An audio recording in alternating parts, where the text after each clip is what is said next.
Hello दोस्तों, तो कैसे यार आप लोग। आशा करते हैं आप लोग मस्त होंगे और आपकी तैयारी भी मस्त चल रही होगी। तो जैसा कि यार हम लोग क्लास 12 केमिस्ट्री का जो तीसरा चैप्टर है, तीसरा पार्ट है रासायनिक बलगतकी, ठीक है। तो हम लोग रासायनिक बलगतकी चैप्टर को पढ़ रहे थे। तो आज यार हम पढ़ने वाले इस पे बहुत ज़्यादा इंपॉर्टेंट टॉपिक, अभिक्रिया की आणविकता तथा कोटि में अंतर। क्या होती है अभिक्रिया की आणविकता और कोटि, और उसमें अंतर कैसे लिखना है आपको, कैसे आपको समझना है, सब कुछ बात करने वाले। बात करें बोर्ड एग्जाम में आपका 4 नंबर का ये प्रश्न पूछा जाता है कि अभिक्रिया की आणविकता तथा कोटि में अंतर बताइए, ठीक है। तो एकदम मस्त तरीके से आप समझने वाले। देख सकते हो ये थ्योरी लिखी, अभी आपको थ्योरी को एकदम ध्यान नहीं देना, एक एक बात को आपको समझा देंगे। क्या होती है अभिक्रिया की आणविकता, क्या होती है कोटि, बहुत ही मस्त तरीके से एकदम उदाहरण से समझेंगे आसानी से, ठीक है। उदाहरण से एकदम आसानी से आपको समझा देंगे कि अभिक्रिया की आणविकता क्या होती है और अभिक्रिया की कोटि क्या होती है, ठीक है। तो यार भाई प्लीज़ वीडियो को आखिरी तक देखना, एकदम मस्त तरीके से समझेंगे। तो चलो शुरू करते हैं आपका, ठीक है। तो एक चीज़ और जान लो, जो आपका चैप्टर 3 रासायनिक बलगतकी चल रहा है, अगर इसके सारे वीडियो आप देखना चाहते हो तो डिस्क्रिप्शन पे प्लेलिस्ट है क्लास 12 केमिस्ट्री की, उस पर आपको रासायनिक बलगतकी के सारे वीडियो, विलियन के सारे वीडियो, विद्युत रसायन चैप्टर के सारे वीडियो आपको वहाँ पे मिल जाएंगे, जाके आप तैयारी कर सकते हो। तो चलो शुरू करते हैं आपका अभिक्रिया की आणविकता तथा कोटि में अंतर। क्या होती है अभिक्रिया की आणविकता और कोटि, फिर बात करेंगे उसमें अंतर की। अभी इसको एकदम आपको ध्यान नहीं देना। आप सबसे पहले हम आपको समझाते हैं कि आणविकता क्या होती है और कोटि क्या होती है, ठीक है। तो देखो सिंपल, पहले हम एक एग्जाम्पल लेते हैं, फिर आपको आणविकता और कोटि समझाते हैं। मान लो आपके पास कोई अभिक्रिया, अभिक्रिया की आणविकता और कोटि की बात करनी है, तो मान लो कोई अभिक्रिया है। उदाहरण के तौर पे मान लो आपके पास कोई अभिक्रिया, उदाहरण के तौर पे आपके पास मान लो एक अभिक्रिया है CH3COOH प्लस NaOH, ठीक है। CH3COOH प्लस NaOH, दो अभिकारक है आपके पास, जो अभिक्रिया करके यहाँ पर से CH3, देखो यहाँ से CH3COO, देखो यहाँ पर से CH3COO और आगे का ये Na, CH3COONA, ठीक है। और प्लस आपका बचेगा क्या, यहाँ से H बचेगा और यहाँ से OH, तो H और OH मिलके बना लेगा H2O। ये सिंपल सी आपके पास मान लो कोई अभिक्रिया है, ठीक है, जिसमें क्या होता है CH3COOH NaOH से अभिक्रिया करके CH3COONA प्लस H2O बनाता है। कोई दिक्कत नहीं है। आप देखो ये आपके पास कोई अभिक्रिया है। आप बात करें इस अभिक्रिया में आणविकता कितनी होगी और कोटि कितनी होगी, ठीक है। बात करें इस अभिक्रिया में आणविकता कितनी होगी और कोटि कितनी होगी, ठीक है। तो देखो एक चीज़ और जान लो, आणविकता को इंग्लिश में बोला जाता है मोलेकुलरिटी। क्या बोलते हैं, मोलेकुलरिटी। और कोटि को बोला जाता है ऑर्डर ऑफ रिएक्शन, मतलब अभिक्रिया की कोटि, और मोलेकुलरिटी ऑफ रिएक्शन मतलब अभिक्रिया की आणविकता, ठीक है। तो ये बातें आपको थोड़ा पता होना चाहिए इंग्लिश में भी, कि आणविकता को मोलेकुलरिटी बोलते हैं और कोटि को ऑर्डर बोलते हैं, ठीक है। आप बात करें इसमें आणविकता क्या होगी, कोटि क्या होगी। तो देखो आणविकता की बात समझना है यहाँ पे। सबसे पहले बात करते हैं आणविकता। आणविकता जो कि मोलेकुलरिटी बोला जाता है इसे इंग्लिश पे, तो आणविकता क्या होती है, ठीक है। आणविकता, ये जैसे कोई अभिक्रिया है आपके पास, ये आपके पास कोई अभिक्रिया है, तो किसी अभिक्रिया में अभिकारक अणुओं की संख्या, अभिकारक अणुओं की संख्या आणविकता कहलाती है, ठीक है। कोई भी अभिक्रिया हो उसमें अभिकारक अणुओं की जो संख्या होगी वो आणविकता होगी, ठीक है। तो जैसे यहाँ पे आपको पता है इधर वाला आपका अभिकारक होता है और इधर जो मटेरियल बनता है उसे उत्पाद बोला जाता है, ये सबको पता है। अभिक्रिया कोई भी है, इधर जो होता है उसे अभिकारक बोलते हैं और जो इधर होता है उसे क्या बोलते हैं, उत्पाद बोलते हैं। तो यहाँ पे अभिकारक कौन कौन है, एक ये CH3COOH प्लस NaOH, ये तो सबको पता है कि अभिकारक और उत्पाद क्या होता है। सबसे पहले आपके पास अभिकारक होता है और उससे क्या बनता है, उत्पाद का निर्माण होता है, ठीक है। यही चीज़ होता है, अभिकारक होता है जिससे उत्पाद बनता है। तो इधर वाला पद अभिकारक होता है। यहाँ पे कितने अभिकारक, एक CH3COOH है, एक NaOH। तो आपसे हमने कहा आणविकता क्या होती है, अभिकारक अणुओं की संख्या। किसी भी अभिक्रिया में अभिकारक अणुओं की संख्या को आणविकता बोला जाता है। तो यहाँ से अगर बात करें हम कि आणविकता कितनी होगी इस अभिक्रिया की, तो एक अभिकारक अणु, ये एक ही है, कितने अणु है, 2, तो आणविकता हो जाएगी 2। मतलब अभिकारक अणुओं की संख्या ही आणविकता कहलाती है। अगर इसकी परिभाषा पढ़ना चाहो तो आणविकता की परिभाषा ये नीचे लिखी हुई है कि अभिक्रिया के वेग निर्धारक पद में अभिक्रिया के वेग निर्धारक पद में भाग लेने वाले अणुओं की संख्या उस पद की आणविकता कहलाती है। ठीक है, अभिक्रिया के वेग निर्धारक पद में भाग लेने वाले अणुओं की संख्या उसकी क्या कहलाती है? आणविकता कहलाती है। मतलब कि आपका सिंपल ये समझ लो, अभिकारक अणुओं की संख्या ही आणविकता कहलाती है। वेग तो आपको पता है अभिक्रिया का वेग क्या होता है। अभिक्रिया के वेग का ये मतलब कि अभिक्रिया किस स्पीड से चल रही है, ये मतलब होता है। ठीक है, कि अभिक्रिया की गति कितनी है, किस स्पीड से वो चल रही है। तो सिंपल ये जान लो आणविकता क्या होती है। अभिक्रिया के वेग निर्धारक पद में अभिकारक अणुओं की संख्या को आणविकता कहा जाता है। अगर यहाँ पे 2 अभिकारक अणु तो आणविकता 2, 1 अभिकारक अणु तो आणविकता 1, 3 अभिकारक अणु तो आणविकता 3। ये चीज़ आपको सिंपल समझना है। अब बात आती है कोटि की, कि कोटि क्या होती। तो देखो कोटि की परिभाषा, कोटि को इंग्लिश में ऑर्डर बोलते हैं। ये यहाँ पे कोटि की परिभाषा लिखी हुई है, इसको भी पढ़ो फिर समझाते हैं। अभिक्रिया की कोटि उन अणुओं की संख्या है, अभिक्रिया की कोटि उन अणुओं की संख्या है जिनकी सांद्रताएं अभिक्रिया के वेग को निर्धारित करती हैं। ध्यान से समझना, कोटि को अच्छे से समझना है आपको। कह रहे हैं कि अभिक्रिया की कोटि उन अणुओं की संख्या है जिनकी सांद्रताएं अभिक्रिया के वेग को निर्धारित करती हैं। आणविकता में तो था कि अभिकारक अणुओं की संख्या आणविकता कहलाती है, लेकिन कोटि क्या होती है? कोटि आपकी कह रहा है कि अभिक्रिया की कोटि उन अणुओं की संख्या है जिनकी सांद्रताएं अभिक्रिया के वेग को निर्धारित करती है। मतलब जिनकी सांद्रताएं अभिक्रिया के वेग को निर्धारित करें वो कोटि कहलाती है। और कोटि निकाला कैसे जाता है, हमने आपको कोटि निकालना भी सिखाया हुआ है। कोटि निकालने के लिए देखो आपको सबसे पहले वेग व्यंजक पता होना चाहिए। वेग व्यंजक कैसे लिखा जाता है? वेग बराबर सूत्र होता है के, आपको पहले लिखना है, के होता है वेग स्थिरांक, वेग बराबर के। और यहाँ पे जैसे अभिकारक अणु ये है CH3COOH, तो यहाँ पे CH3COOH लिख दो। और देखो आपका वेग व्यंजक ये होता है, पहले आपको वेग व्यंजक बता दें। वेग होता है वेग बराबर के ए की पावर x बी की पावर y, ये वेग व्यंजक होता है। ठीक है, वेग बराबर के ए की पावर x बी की पावर y, जहाँ के क्या होता है? वेग स्थिरांक होता है। और ये जो कोष्टक में a और कोष्टक में b लिखा हुआ है, इसका मतलब ये है a की सांद्रता और ये है b की सांद्रता। और पावर में जो x और y लिखा है ये है a की घात और b की घात। ठीक है, और अगर आप इन x और y को आपस में जोड़ देते हो तो आपको कोटि मिल जाती x प्लस वाई।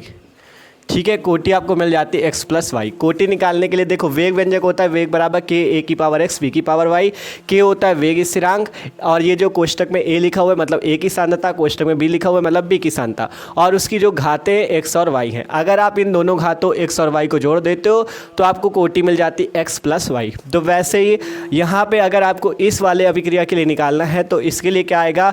वेग बराबर से यहाँ पे CH3COOH आपको कोष्टक में लिखना है, मतलब CH3COOH की सांद्रता, और दूसरा अभिकारक कौन है? NaOH, तो NaOH की सांद्रता। और इसकी घात कितनी हो जाएगी? x और y की जगह यहाँ पे देखो आपको ये याद रखना है कि परिभाषा कहती है कि अभिक्रिया की कोटि उन अणुओं की संख्या है जिनकी सांद्रताएं अभिक्रिया के वेग को निर्धारित करती है। मतलब कि आपका जिनकी सांद्रताएं अभिक्रिया के वेग को निर्धारित करें वही आपकी अभिक्रिया की कोटि में भाग लेंगे। देखो यहाँ पे अगर इस अभिक्रिया पे बात करें, तो यहाँ पे CH3COOH है और NaOH दोनों आपस में बराबर तौर पर मिलकर, मतलब आपस में अपनी अपनी सांद्रताएं लगा के आपका CH3COONA और H2O का निर्माण करती हैं। अर्थात दोनों की सांद्रताएं इस अभिक्रिया में भाग लेती हैं। कोई कोई अभिक्रिया ऐसी होती है जिसमें एक ही अभिकारक, मान लो 2 अभिकारक होते हैं लेकिन किसी में एक ही अभिकारक की सांद्रता काम आती है, तब उसमें आपका एक ही अभिकारक को लिया जाता है। लेकिन यहाँ पे CH3COOH और NaOH दोनों अभिकारक काम आते हैं, इसलिए हम दोनों अभिकारक की सांद्रताएं लेंगे। और इसकी घात कितनी हो जाएगी? जब दोनों में कुछ किसी चीज़ का गुणा नहीं है तो इसकी घात भी 1 हो जाएगी और इसकी घात भी 1 हो जाएगी। ठीक है, इस पर किसी चीज़ का गुणा तो है नहीं, ना इस पे गुणा है ना इस पे गुणा, तो इसकी घात भी 1 हो जाएगी और इसकी घात भी 1 हो जाएगी। अब यहाँ से अगर आपको कोटि निकालनी है, कोटि बराबर होता है, देखो इस x मतलब a की घात जो आपका अभिकारक की सांद्रता x है, इसकी घात और इसकी घात, दोनों की घातों को जोड़ना होता है। तो इसकी घात कितनी? 1 है और इसकी घात कितनी? 1, तो 1 + 1 मिला के 2। इस टाइप से कोटि को निकाला जाता है।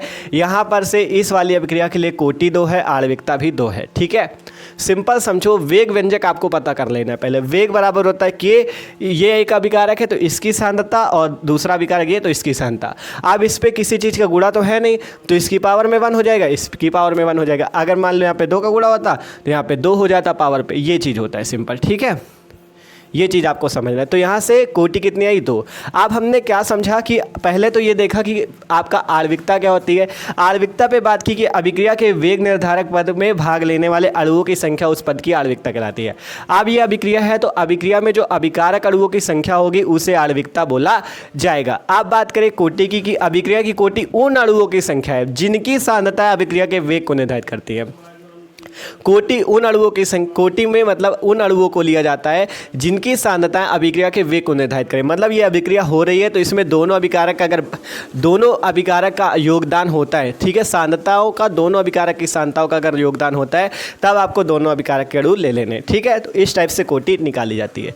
तो आशा करते हैं आणविकता कोटि तो समझ में आई। आप बात करेंगे हम लोग अंतर की। देखो आणविकता क्या थी, अभिकारक अणुओं की संख्या, और कोटि इस टाइप से वेग व्यंजक से निकाली जाती है। ये वेग व्यंजक है, इसे क्या बोला जाता है, वेग व्यंजक बोला जाता है, वेग व्यंजक बोला जाता है। तो इसी से आपका कोटि निकाली जाती है। देख सकते हो इसकी पावर 1 इसकी पावर 1 तो दोनों जोड़ दिया, कोटि 2, ठीक है।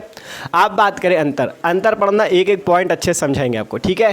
पहला पॉइंट पढ़ो। पहला पॉइंट क्या कहता है, पहला पॉइंट कहता है कि अभिक्रिया की आणविकता सदैव एक पूर्ण संख्या होती है जबकि अभिक्रिया की कोटि भिन्नात्मक भी हो सकती है। पहला पॉइंट ये कहता है कि जो अभिक्रिया की आणविकता है सदैव एक पूर्ण संख्या होगी। अभिक्रिया की आणविकता सदैव एक पूर्ण संख्या होगी, मतलब जैसे आणविकता का क्या क्या मान हो सकता है, आणविकता का मान हो सकता है 1 हो सकता है, 2 हो सकता है, 3 हो सकता है, 4 हो सकता है, 5 हो सकता है, 6। इस टाइप से आणविकता का मान जो होता है एक पूर्ण संख्या होता है। लेकिन जो अभिक्रिया की कोटि होती है वो पूर्ण संख्या नहीं होती, वो भिन्नात्मक भी हो सकती है। भिन्नात्मक का मतलब ऐसे 1/2 हो सकता है, ठीक है, 3/2 हो सकता है, 5/2 हो सकता है। इस टाइप से 1 भी हो सकता है, 2 भी हो सकता है, 3 भी हो सकता है। मतलब इसका मान भिन्नात्मक भी हो सकता है। कोटि का मान भिन्नात्मक भी हो सकता है, लेकिन आणविकता का मान भिन्नात्मक नहीं हो सकता, उसका मान एक पूर्ण संख्या होता है। जैसे 1 2 3 4 5 6 इस टाइप से पूर्ण संख्या हो सकता है। लेकिन अभिक्रिया की कोटि तो पूर्ण संख्या भी हो सकती है, मतलब 1 2 3 4 भी हो सकता है इसका मान, और इसका मान भिन्नात्मक भी हो सकता है, ठीक है। देखो पढ़ लो, आणविकता सदैव एक पूर्ण संख्या होगी, मतलब इसका मान 1 2 3 4 इस टाइप से एक पूर्ण संख्या होगा, भिन्न में नहीं आ सकती। आणविकता भिन्नात्मक नहीं हो सकती, लेकिन कोटि जो होता है ये भिन्नात्मक भी हो सकती है, पूर्ण भी हो सकती है, भिन्नात्मक भी। भिन्नात्मक का मतलब इस टाइप से 1/2 3/2 5/2 इस टाइप से इसके मान आ सकते हैं। तो ये चीज़ सिंपल पहला पॉइंट है आपका अंतर का, कि आणविकता जो होती है, आणविकता सदैव एक पूर्ण संख्या होगी, जैसे इसमें 1 2 3 4 इस टाइप से आएंगे, भिन्न में नहीं आएगी, ठीक है। लेकिन अभिक्रिया की कोटि भिन्न में भी आ सकती, 1/2 भी हो सकती, 3/2 भी हो सकती, 5/2 भी हो सकती है, 0 भी हो सकती, इस टाइप से, ठीक है। तो ये चीज़ आपको याद रखना है। पहला अंतर, अभिक्रिया की आणविकता सदैव एक पूर्ण संख्या होगी जबकि अभिक्रिया की कोटि भिन्नात्मक भी हो सकती है। तो ये पहला टाइप से अगला अंतर भी देख सकते हो। पहला अंतर तो हो गया कि आणविकता सदैव पूर्ण होगी, भिन्न नहीं हो सकती, लेकिन कोटि जो होती है भिन्नात्मक भी हो सकती है। अगला दूसरा नंबर अंतर देखो, दूसरा नंबर कहता है कि अभिक्रिया की आणविकता कभी शून्य नहीं हो सकती। जो आणविकता होगी यह कभी 0 नहीं हो सकती, लेकिन जबकि कोटि शून्य भी हो सकती, जबकि कोटि जो होती है वो शून्य भी हो सकती, मतलब कोटि का मान 0 भी हो सकता है। आणविकता कभी भी 0 नहीं होगी, कोटि का मान 0 भी हो सकता है। अगला नंबर अंतर कहता है किसी अभिक्रिया की आणविकता तथा कोटि समान या भिन्न हो सकती है। मतलब ये जो आणविकता और कोटि है ये समान भी हो सकती है, जैसे यहाँ पे आणविकता 2 आई और कोटि भी कितनी आई, निकल के 2, मतलब यहाँ पे आणविकता और कोटि 2 है, लेकिन कहीं कहीं पे आणविकता मान लो 2 आ जाए, कोटि 1 आ जाए। तो इस टाइप से आणविकता कहीं कहीं पे समान हो सकती है, मतलब दोनों जगह 2 2 आ जाए। यहाँ पे कहीं कहीं भिन्न भी हो सकती, कहीं पे आणविकता ज़्यादा हो सकती, कोटि कम हो सकती है, ठीक है, इस टाइप से हो सकता है। तो किसी अभिक्रिया की आणविकता तथा कोटि समान या भिन्न हो सकते, कहीं पे समान मिल जाएंगे, कहीं पे भिन्न भी मिल जाएंगे। फिर कहा गया अभिक्रिया के वेग निर्धारक पद में, दोनों की परिभाषा लिख देनी है। चौथा अंतर ये हो जाएगा, दोनों की परिभाषा लिख दो। अभिक्रिया के वेग निर्धारक पद में भाग लेने वाले अणुओं की संख्या उस पद की आणविकता कहलाती है, और अभिक्रिया की कोटि उन अणुओं की संख्या है जिनकी सांद्रता अभिक्रिया के वेग को निर्धारित करती हैं। ठीक है, तो सिंपल क्या हुआ कि अभिक्रिया के वेग निर्धारक पद में, जो अभिक्रिया का वेग निर्धारक पद मतलब ये जो वेग व्यंजक होगा, इसमें भाग लेने वाले अणुओं की संख्या, या सीधा सीधा कह सकते हो कि अभिकारक अणुओं की संख्या उसकी आणविकता, और अभिक्रिया की कोटि उन अणुओं की संख्या है जिनकी सांद्रताएं अभिक्रिया के वेग को निर्धारित करती हैं। जैसे इन दोनों अभिकारकों की सांद्रताएं इसमें निर्धारित हो रही हैं, मतलब दोनों अभिकारक क्या करें, अपना बराबर बराबर योगदान दे अभिक्रिया करने में। दोनों अभिकारक जो हो अपना बराबर बराबर योगदान दे, उनकी सांद्रताएं बराबर बराबर योगदान दे, तब आपका वो क्या होगा, कोटि में भाग लेंगे, इस टाइप से वेग व्यंजक में भाग लेंगे। तो ये सिंपल से आपके 4 अंतर हमने यहाँ पे लिख रखे और आणविकता यहाँ पे समझा दिया कैसे आप आणविकता निकाल सकते हो, कैसे आप कोटि को निकाल सकते हो। तो आशा करते हैं सबको समझ में आ गया। देखो सिंपल आपको ये अंतर लिख देना है, एक एग्जाम्पल नीचे ए वाला लिख देना, ठीक है। जब इतना अंतर लिख देना, उदाहरण डाल के नीचे लिख देना इस टाइप से, आणविकता निकाल के दिखा देना 2, कोटि इस टाइप से निकाल के दिखा देना 2, ठीक है। तो इस टाइप से अगर आप निकाल के दिखा दोगे ना तो आपको एग्जामिनर भी पूरे नंबर देगा। देखो कोई कोई होते हैं जो केवल इतना ही लिख के चले आएंगे, लेकिन आपको उदाहरण जरूर देना है, क्योंकि यार केमिस्ट्री उदाहरण मांगती है। जब आप उदाहरण दे के आओगे तो एग्जामिनर आपको फुल पे फुल नंबर भी देगा। सिंपल इतना करने के बाद यहाँ से जितना उदाहरण लिखा है इसको नीचे लिख देना है आपको, ठीक है। तो आशा करते हैं सबको आणविकता और कोटि समझ में आ चुकी है।